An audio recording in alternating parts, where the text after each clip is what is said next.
Мурунду чимкиргенде чимкирикке аз маз кан кошулуп чыкса дарат бузулабы? Караңыздар, эгерде ал катып калган кан боло турган болсо бузулбайт. Эгерде суюк болуп кала турган болсо кандын өзүндөн, анда бузулуп калат. Мурда билип билбей бирөөнүн артынан жаман сүйлөп алсак, кандай тооба кылабыз? Алардын акысына кирип калдыкпы? Туугандар, бирөөнүн акысына кирген болсоңуз, туура эмес сүйлөп ушактаган болсоңуз, сөз ошодон кечирим сураш керек. Анан Алладан кечирим сураш керек. Алла бенде кечирмейинче кечирбейт. Ошон үчүн биринчи бендеден кечирим сураш керек. Эгерде жала жапкан болсоңуз, анда ачыгын айтып коюңуз, мен сизге ушундай жала жаптым эле деп. Үчүнчү дагы бир күнөө бар. Кээде сиз ушундай артынан ушакта жаман сөз сүйлөп койдуңуз, экөөнү уруштура турган. Анда чагымчылык деген үчөөнчү кошулуп кетет да. Андан да оорлошуп кетет. Ошон үчүн гыйбат арам. Жала, тохмат ал дагы арам. Намима, чагымчылык андан өткөн арам да буларчы. Ошон үчүн булардын баарына тооба кылыш керек, бирөөнүн акысына кирип калат албетте. Устаз багымдат жана жума күндөрү намаздан чыгып, тизилип, саламдашып, учурашышат. Ал бидатка кирбейби? Учурашуу бизде пайгамбар саллаллаху алейхи вассалам сүннөтү. Кол берип учурашып, машалла, саламу алейкум деген тил менен саламдашуу, кол менен ошо толукталат деген хадистер бар. Бирок мына багымдат намазда, анан жума намазда баардыгы тизилип, ошол учурашып, жакшы адат бул ибадат эмес. Жакшы адатта адаттай коюш керек. Эгерде ушуну бекем карманып кала турган болсо, жана ушуну кылбаганды жек көрө турган болсо, анда бидат болот да. Эми ошентип бирөө мисалы багымдатта учурашпай эле кетип калды. Ошону кандай көрөсүз? Жек көрөсүзбү, жек көрбөйсүзбү? Эгерде жек көрүү болсо, анда ушул иш, амал бидат. Жөн эле эркиндик мейли, кээде учурашып коебуз, учурашып чогуу маш пата кылып коебуз. Аны адат катары эчтеке эмес. Макулбу? Эгерде ушуну бир шарияттагы милдеттүү эмести милдеттүү кылып алуу, милдеттүүнү милдеттүү эмес кылып алуу, мына ушул бидат болот. Пайгамбарыбыз Мухаммад алейхиссалам толук инсан, толук дин алып келген. Аша чаап кемчилдиги жок. Кандай болсо ошондой кармаңыз. Кемчилдик да кетирбеңиз. Батыр болуп өзүңүздү дагы совсем эле көтөрүп албаңыз, Пайгамбарыбыздан акылдуу киши жок. Үйдө ачып киргенде салам берип, Фатиха, Ихлас сүрөлөрүн окуп киргиле деген хадисте келеби? Алыстан келгенде дарат жок болуп калат. Анда кандай болот? Дуа иретинде болобу? Фатиха, Ихлас окугандары мен аз анык эсимде жок, бирок салам боюнча келет. Термизи шарифте келет.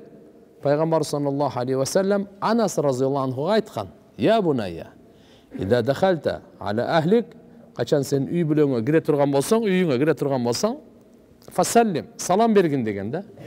Такун барака алейк ва аля ахли байтик. Өзүңө жана үй бүлөңө береке болот деген. Бу Пайгамбар саллаллаху алейхи ва салламдын мубарак хадиси. Демек, үйгө киргенде эгерде эч ким жок болуп калса эмне кыласыз? Анда алымдар айтат, мустахаб дейт, ассаламу алейна ва аля ибадиллахи салихин деп айтыш керек. Периштелер бар да. Алланын саламы болсун бизге деп айтып киресиң да. Не деп киресиң? Алланын саламы мен өзүмө деле каалашым керек да. Туурабы? Үйгө кирсеңиз эч ким жок, мечитке кирсеңиз эч ким жок. Ошондо ассаламу алейна дейсиз. Алейкум деген силерге, алейна бизге. Алланын саламы болсун кимге? Бизге. Мага болсун деп кире бериңиз. Өзүңүзгө өзүңүз саламды каалап, өзүңүз менен өзүңүз учурашып, көзгө көрүнбөгөн периштелер бар. Макулбу? Ошон Пайгамбар саллаллаху алейхи ва салламдын бул дуасы Анас разияллаху анху ушундай деп айтканы. Устаз, мышык сатып алса болобу? Болот. Сатсачы дейт. Сатса деле болот. Сатып алсаңыз деле болот. Сатсаңыз деле болот. Адал. Бизде мына итти деле, иттин акчасы адал бизде. Итти сатса болот, ичти алса болот. Албетте кутурган иттер болбойт. Кутурган мышыктар болбойт. Багымдаттын убактысы бүтөөрүнө 10 мүнөт калган болсо, 2 рекет фарзын эле окуп, күн чыккандан кийин сүннөтүн окуп койсо болобу? Жок, багымдаттын убактысына эгерде ушунча аз убакыт калган болсо, анда биринчи сиз фарызды эле окуңуз. Фарызды окуйсуз, күн чыккандан кийин сүннөттү окубайсыз. Казасы болбойт. Сүннөттөрдүн казасы жок. Эгерде багымдат каза болуп калса, анда түшкө чейин казасын окуганыңызда ошол күндүн, ошол багымдаттын сүннөтүнүн казасы окулунат, түшкө чейин болсо. Түштөн кийин өтүп кетсе, ал сүннөттө казасы жок. Шам намазынан кийин Куран маркумдарга да окуса, каза намаз окуса болбойт деп айтышат. Толук маалымат берип коесузбу? Жо, шам намаздан кийин пайгамбарыбыздын сүннөтү Ихласты 3 жолу окула деген Куранда. Фалакты 3 жолу, Насты 3 жолу, собобун мейли маркумдарга багыштап койсоңуз деле болот. Бирок мына өзү окуганыңызга, пайгамбардын сүннөтүн аткарганга жана ар бир тамгага 10дон сооп сиз аласыз. Аял кишинин айыз учурунда пайгамбар саллаллаху алейхи вассаламдын китебин окуй берсе болобу? Деги китептерди окуй берсе болобу дин тууралуу дейт. Болот. Кур'ан-ы Каримди окуса болбойт, башка диний китептердин баардыгын окуса болот. Албетте, эми ошо диний китептерди чачык менен кармасын деген кичине адептерге кирип калат. Бала төрөлгөндөн кийин 40 чыгаруу шариятта барбы? Же 40 токоч кылбай эле койсо балага зыян жокпу дейт. Өзү 40 деген цифрада дагы шариятта пайгамбарыбыздын көп айткан жерлери бар. Бирок мына ал бала төрөлгөндөн кийин 40ка андай шариятыбызда жок. Ал акыйка 7ге байланыштуу. 7 деген цифра менен байланыштуу келет. 7-нчи күнү балага ат койсун деген. Чачын алып канча грамм болсо ошончо күмүштү садака кылып, чачын жерге көмүп койсун деген. Уул болсо, эгерде мүмкүнчүлүк болсо 2 кой сойсун деген. Бул сүннөт. Эгерде кыз болсо 1 кой деген. 40 боюнча ал жерде нифасты боюнча айтылынат. Эгерде төрөгөн аял азы дегенде айтылынбайт канча экенин. Көбү, эң көбү 40 күнгө чейин болушу мүмкүн. Бала төрөгөндөн кийин келе турган кан. Ошол маселеси эле келет. Так мындай немелери эч нерсеси жок. Токоч тиякта жок. Рассрочка буюм алсак болобу, арам эмеспи? Жок, алса болот. Албетте, ал жерде рассрочкада убакыт айтылсын, даана цифралары айтып көрсөтүлсүн. Анан кийин тиякта үстүнө процент деген сөздөр болбосун.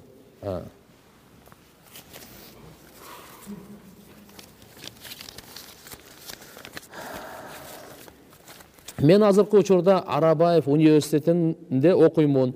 Негизинен Ислам университетинде окугум келет.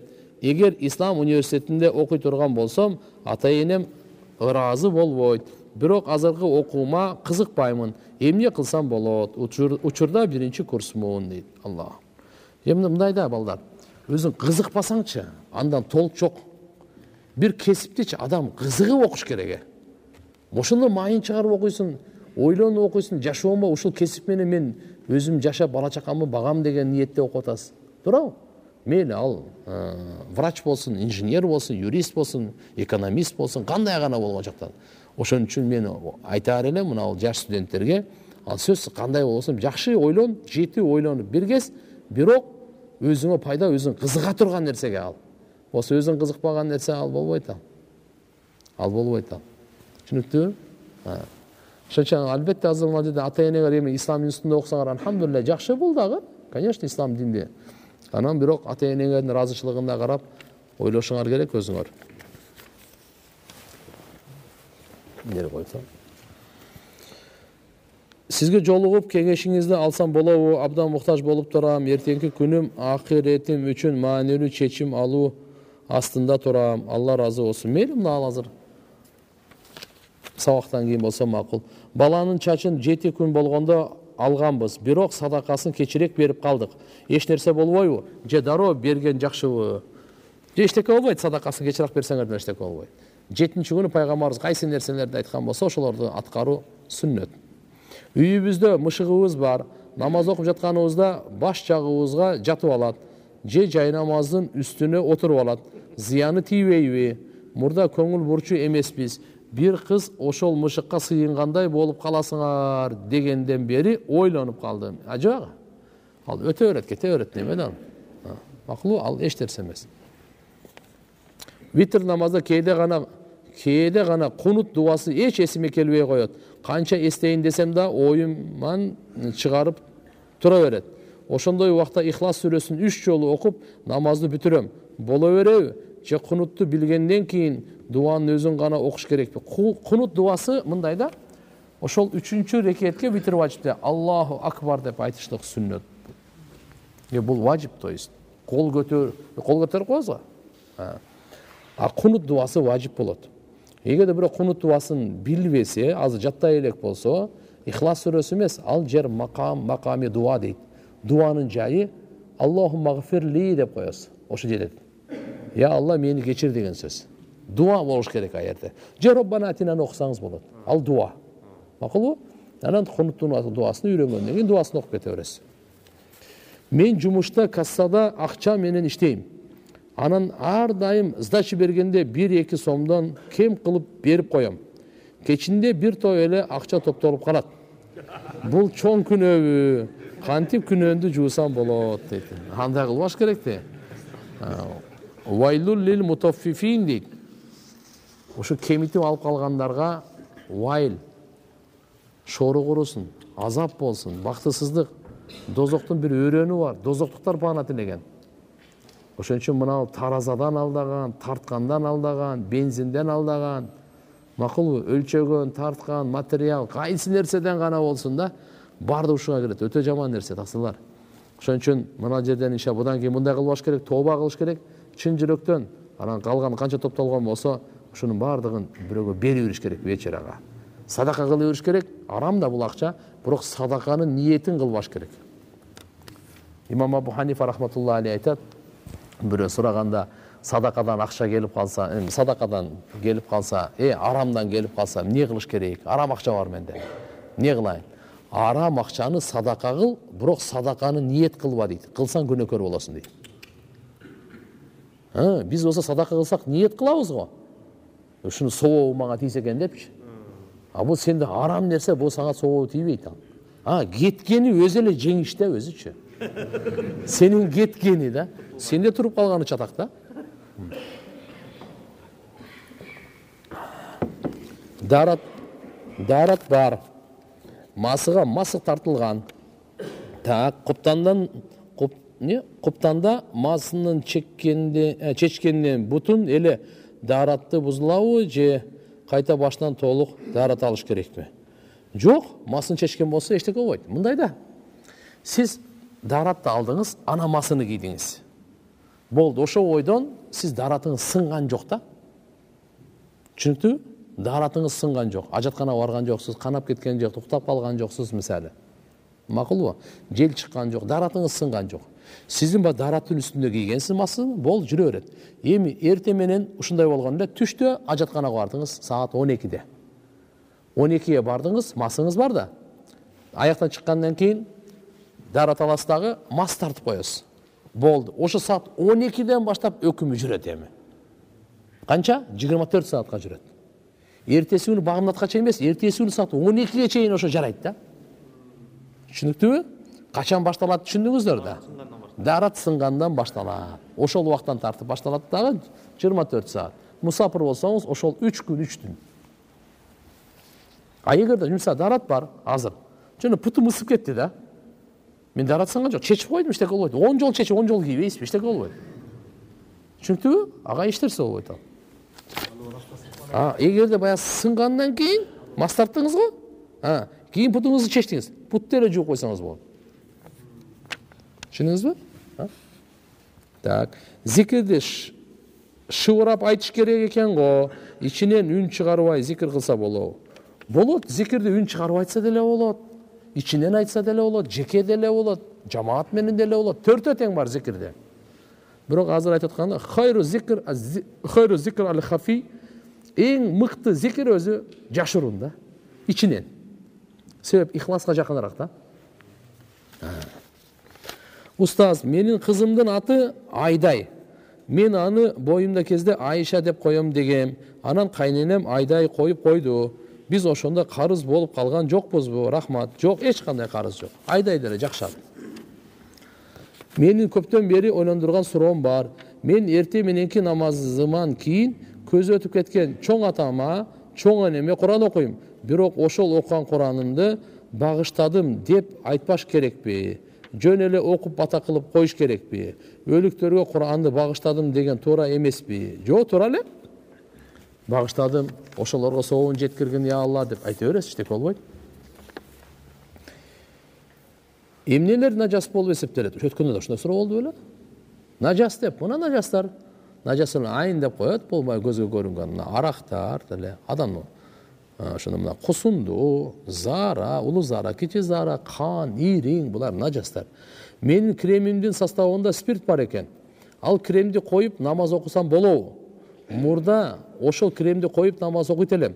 Алардын казасын окуш керекпи? Жок, кереги жок. Ошо менен боло берет. Азыр самын, шампундар халал эмес экен көбү. Алар менен гусул алса болобу дейт. Таквалыкка болбойт, фатвага уруксат. Ар дайым выделение келет. Мисалы, тампон коюп 5-ден асырга чейин даратты сактаса болобу. Булардын кандай түрү болбосун өткөндө да жооп берилген эле. Булардын баардыгынан дарат сынат. Адбетте тер чыкса да терден ал бөлөк нерсе. Атак мисалы өзүнүн аял кишилер буну жакшы билишет, андан дарат сынат.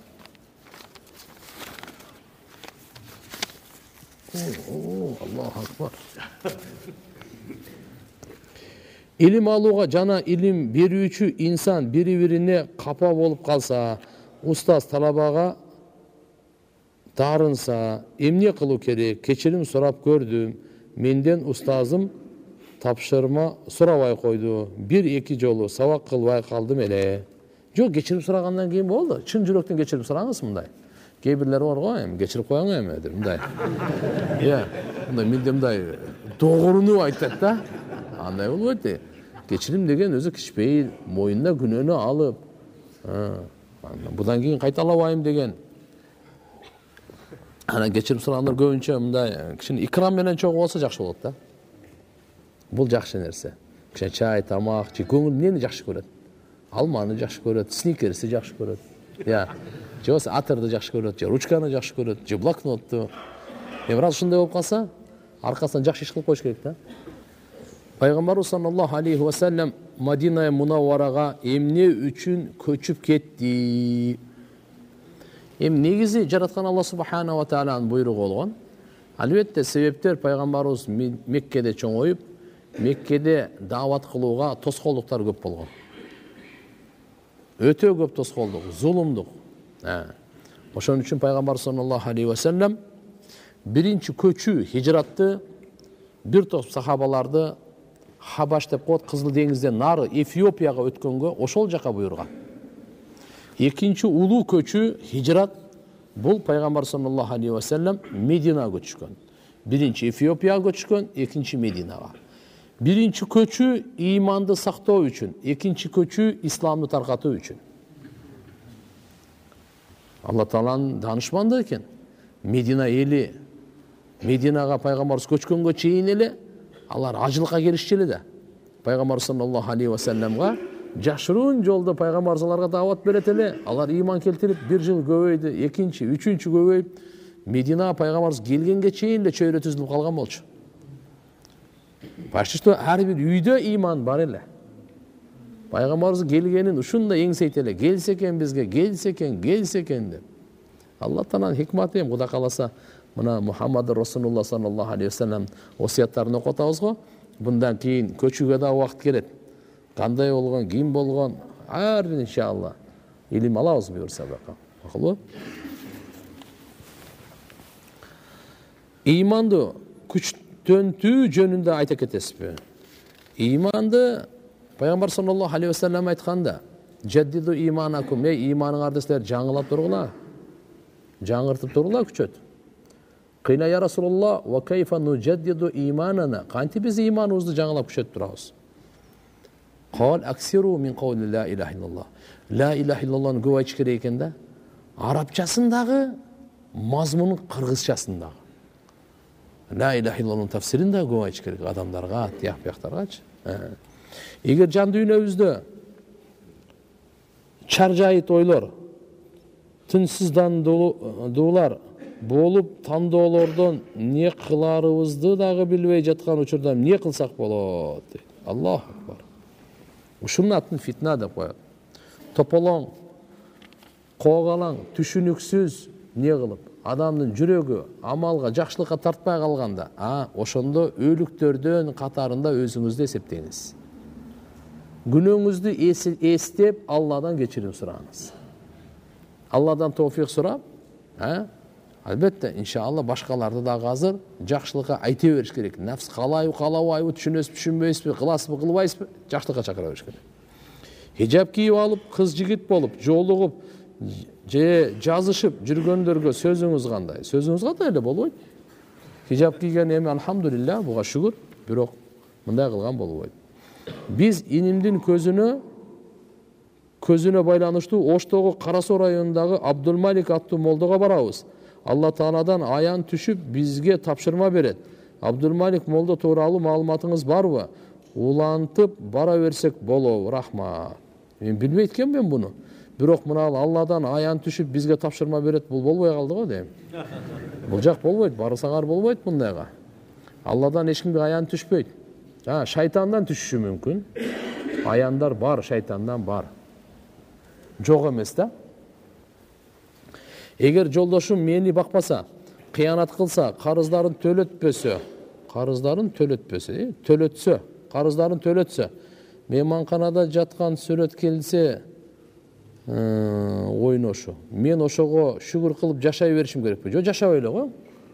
Алар менен андай эмне. Арам иштерди неме болуп атабы? Жакшы эмес бул. Өткөндө эле сабакта айтканбыз. Туугандар, бул арамдын акыбети эч качан жакшылык менен, тынч менен бүтпөйт. Устаз мен ар дайым уктаарда дем салып, манзил окуп жатам. Устаздан берген дуаларды окуйм. Ошентсе да басырык албарысты басат. Уктагандан корком, аябай. Пайгамбарыбызга көп салават айтыңыз. Кудай кааласа баспай. Мен дин боюнча түшүнүгүм жок болгондо туризм факультетин тандаган болчумун. Бирок азыр дин боюнча гана илим алгым келип жатат. Диплом алыш үчүн гана окууну бүтүрүп койсом болобу деп. Жок, туризм деле мен оюмча мына жакшы эле кесип. Жакшы эле кесип. Биз мына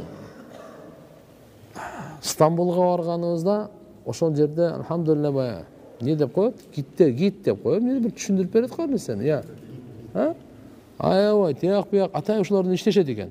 Келгендерге туура маалымат берип, туура тарыхты айтып, өзүнө машаалла мамлекетке кызыктырып, мындай кооздугун андай, бул деле мээнет.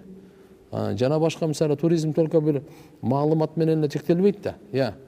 Келген адамга ошолорго шарттарды түзүп берип, эс ала турган шарттарды түзүп берип, Кыргызстан бизде керемет. Ысык суу десең ар жерден чыгат. Эсептеп бүтпөйсүң ысык суу кайсы жерден чыгат. Башка да канча алхамдулилля көп немелер, тоолорубуз бар. Мен оюмча мына туризм жакшы эле неме. Келечеги бар. Албетте, иншалла, Кудай кааласа туристтерге даават бересиз да. Туурабы? Ушу ниетте окуй бериңи. Келгендердин баарына, ушу бул жакта Кыргызстандын кооздугун көрөбүз, жаратылышын көрөбүз дейт. Силер адамдарды көргүлө деп айтасыз да. Мына мени көргүлө деп. Мына бизде алдамай жок, арак ичмей жок, зулумдук кылмай жок. Только бизден жакшы гана болушу мүмкүн, жамандык деген вообще жок деп. Амал менен даават бересиз да.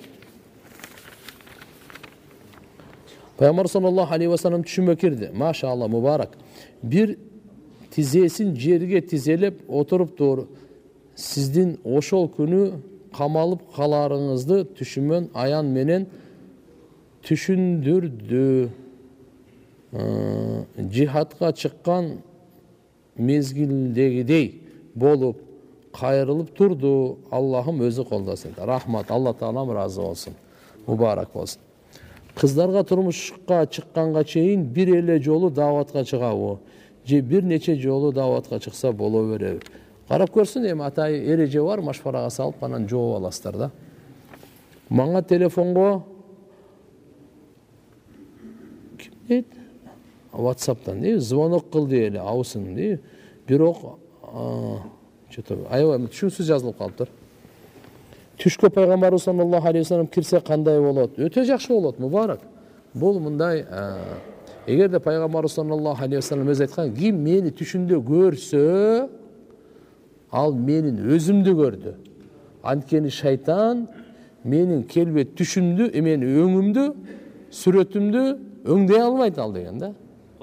Колдон албайт. Алла Таала болуп кириши мүмкүн экен да. Шайтанчы. Азыркындай кирип атпайбы аян берипчи? Ошон үчүн айттым го мурда. Ал ушу Кудай болуп кириши мүмкүн да. Бул пайгамбарыбыз болуп кире албайт ал. Албетте сен пайгамбарыбыз бирөө сурап, түш көрдүм эле кандай экенсиң? Вообще красавчик, галстук. Болма. Сен ал көргөн эмессиң аны. Пайгамбарыбыздын хулиясы бар, шамайли бар. Аны пайгамбарыбыз айтканда, анын чачы, көзү, кашы, пешенеси, мурду, жагы, тиши, сакалы, селдеси, кийими, өзүнүн эмеси бар да. Билбейм. Устаз дуа берип коюңуз. Аллахым жакшылыктарды берсин. Биз таблик кылабыз. Мектепте уруксат жок. Ошол себептүү жолукту артка салынабыз. Окуучулар жашы жете элек. Жолук маселеси кандай болуп калат?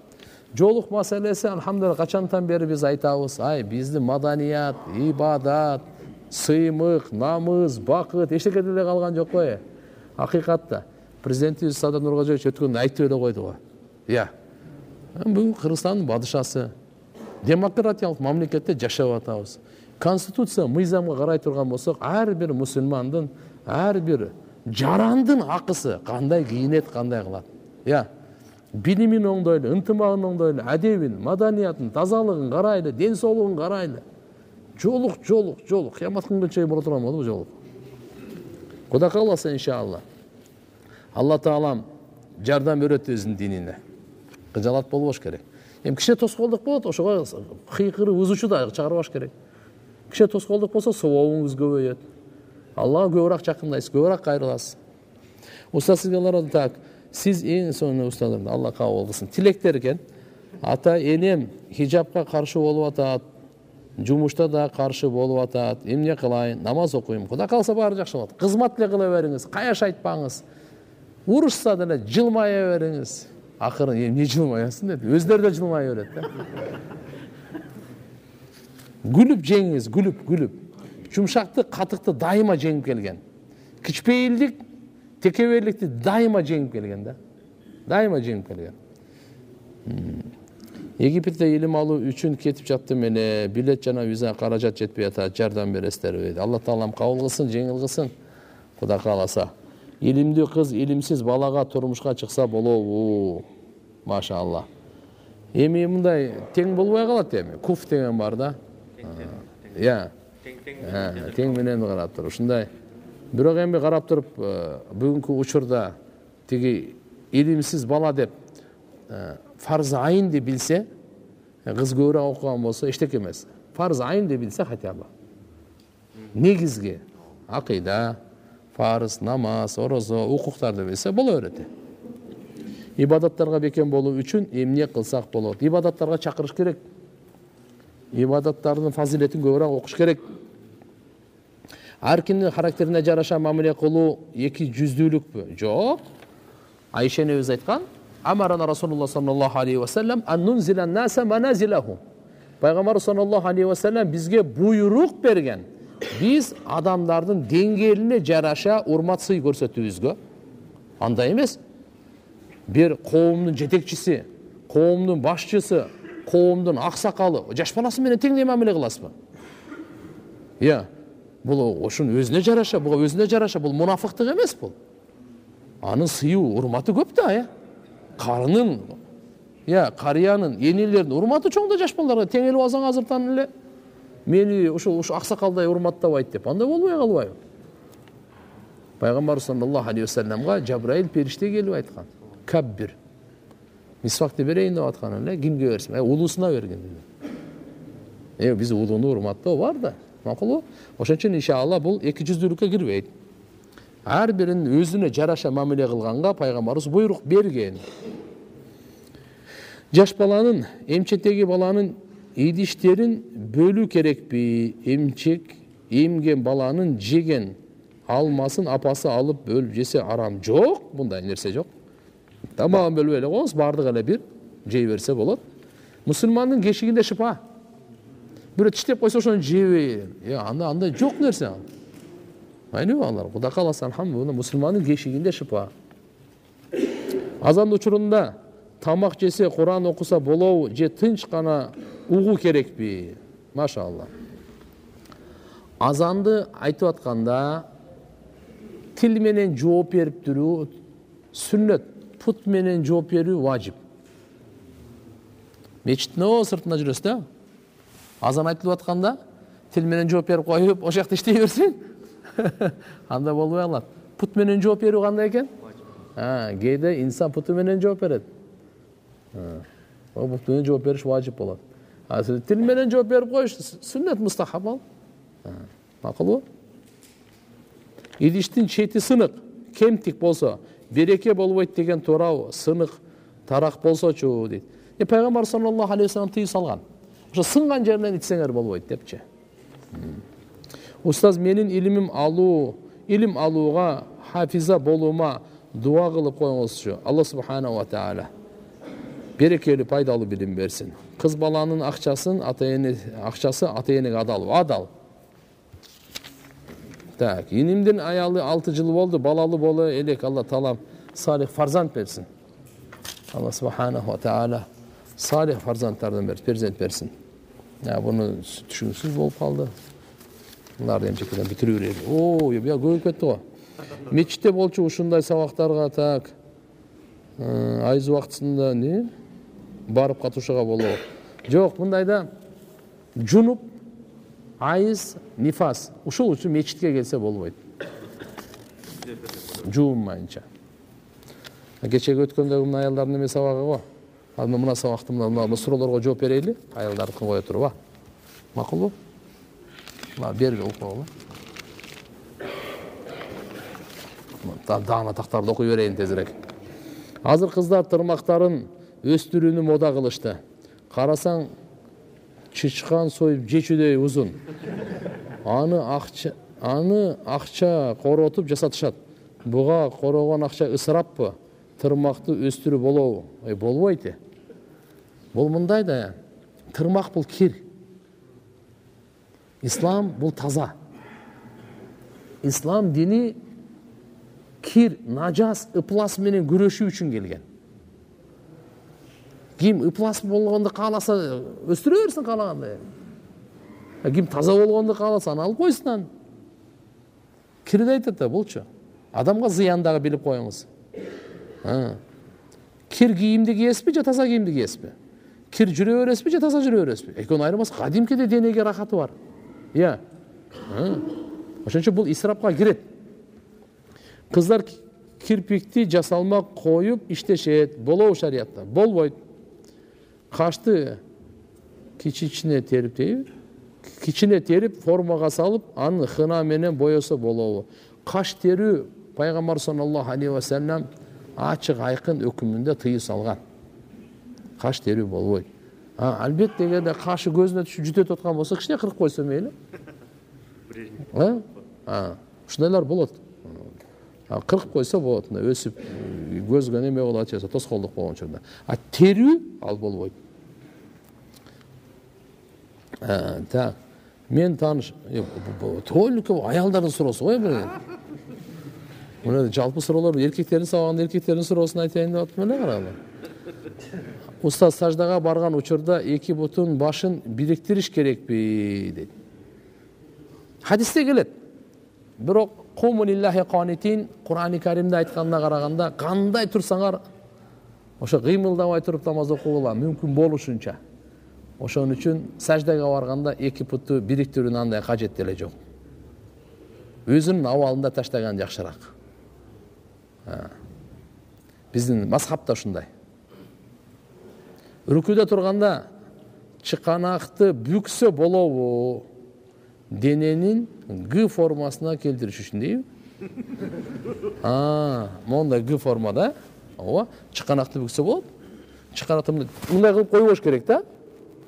Чыканакты бүгөс, бирок рүкүдө пайгамбарыбыздын хадисине амал кылсак, тизени манжалар апчыш керек. Коюп койбош керек мынтип. Тизеге кол тийсе эле болду эмес. Мындай кылып кармалат.